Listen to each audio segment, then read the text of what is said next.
Donc le logiciel NER possède différents chapitres. Dans cette vidéo, nous nous intéresserons au potentiel de repos et au potentiel d'action. Donc on me demande de placer des électrodes sur une fibre nerveuse, dendrite ou axone d'un neurone, et on se rend compte qu'il existe une différence de potentiel membranaire entre l'intérieur et l'extérieur qui équivaut à moins 70 millivolts.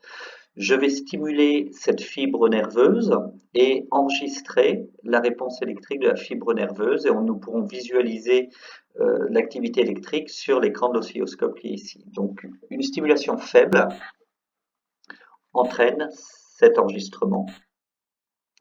Si je stimule de façon moyenne, voilà l'enregistrement que nous obtenons, et de manière forte, voici l'enregistrement. Alors on se rend compte qu'à chaque fois, il y a un changement de la polarité au niveau de la membrane. Donc si je fais une superposition des courbes, je me rends compte que dans les trois cas de stimulation, ici on a une petite différence qui correspond en fait à la stimulation.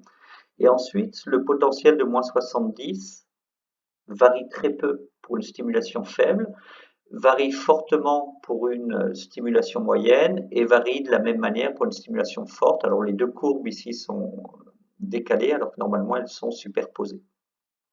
Donc cette différence de polarité, de polarisation de la membrane, c'est ce qu'on appelle un potentiel d'action, alors que quand on est à 70 millivolts, ici on a ce qu'on appelle un potentiel de repos membranaire. Alors on peut voir le détail sur ce schéma avec le potentiel de repos, la partie qui correspond à la stimulation, on revient au potentiel de repos et on enregistre une dépolarisation de la membrane, puis une repolarisation et enfin on revient au potentiel de repos.